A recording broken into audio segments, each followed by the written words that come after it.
before, between us, before you came, about whether or not what you're talking about is related in any way to other human experiences like déjà vu. You feel that you've been in a situation before you actually are in it, or or premonitions, or knowing exactly what's going to happen. Well, does this knowledge tell us anything about so those many things? millions of people have had this feelings themselves and experiences, and we're just giving the scientific backup to it because these people are all around us, and so many people have got mediumistic tendencies. They're born mediums, and they sometimes see and hear people in the invisible part of the universe, but they get terribly confused because they haven't read this subject. But they're natural mediums, and so many people have seen people in the invisible part. They've caught glimpses of their relations, their grandfathers and parents. They've all had these experiences, but now we're putting a scientific base to what they are witnessing. Michael, every other sentence of yours uses the word science in it, and I think the people watching us this evening are saying to themselves, well, what's so scientific about all this? What do we know that is scientifically hard and fast? Yes, and why it's been suppressed from people. We'll talk about that yes. later. But well, as I mentioned when I came in, I'm working with one of the great scientists in England, a Nobel laureate for physics from Cambridge University, Professor Josephson, and I think he answers this very well. This is in the New Scientist, one of our top scientific papers in England, on the 9th of December 2006, only a few months ago. It's hard to change how people think.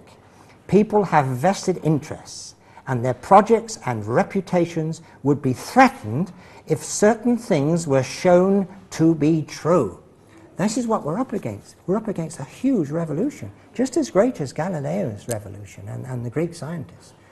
The whole of science is turning round to recognize a spiritual part of the universe. They're giving a cosmological location for the spiritual part of the universe, something we've never had before.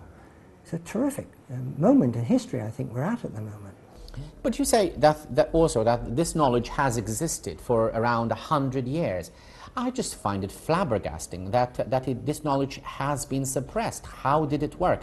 How was it suppressed? Well, if you're going against everything that science is teaching, it's dead easy to suppress it. If all the top scientists totally disagree with what Sir William Crookes did, they were shocked at the time because he published his findings in the Quarterly Journal of Science, the top scientific paper of the day.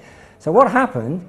When he died in 1919, the whole of the scientific establishment came down on him like a ton of bricks.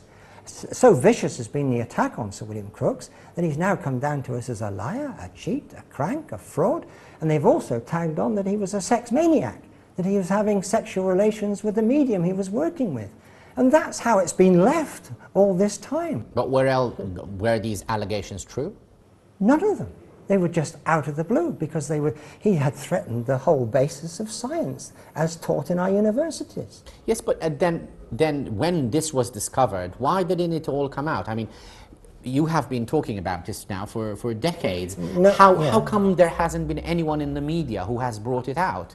Surely with all the media around the world, the globalized media, there must be one, a CNN or a Sky or a BBC or an Al Jazeera who would make a story out of this. Why hasn't it happened? Well, this is happening this very moment. I've just done my 11th worldwide broadcast with Jeff Rentz, the American broadcaster. He links up with 200 radio stations across the USA and across the whole world live. And all my broadcasts are in his archives, so anybody can listen to those broadcasts on the Jeff Rentz website.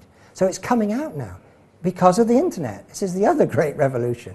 We've now got the information highway. Why aren't more scientists running after you and running after the mediums in order to try to prove whether there's any truth to all of this? Well, because I won't be able to be in the vanguard of this because I'm only a student of philosophy. The people who've got to be in the vanguard are the scientists like I'm working with Professor Josephson.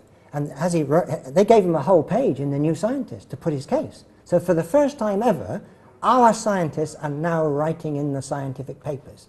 This is why it hasn't broken through, because scientists have been treated like dirt who dare to even point to a spiritual part of the universe. But he's dug his heels in, and he's high enough too. A Nobel laureate for physics, he's a man at the top. It's not easy to get rid of these characters. So they can block people like myself, but they can't block these people for much longer. It's all coming out now. You are saying that all along you have been opposed by the materialists on the one side and the religionists on the other. And to make it a bit simpler, the materialists are those who believe that we are just a physical body. When we die, that's it. That's right. Never again. Absolutely. And obviously the religionists are saying when you die, there's a soul and it goes somewhere else, depending on the religion you are talking about. Now, how concretely have these two camps prevented you and other people who think like you from bringing out your knowledge into the foreground? Well, they both have a vested interest. Obviously, we know the scientific one, when you're dead, you're dead. They don't want this to get out, obviously. But the church, to a certain extent, there's a great many people within the church, as I made clear in the early part of this interview, are now coming with us. Even the Vatican made a statement in the 1990s, which I've left with you to have a look at, that they're now taking it seriously.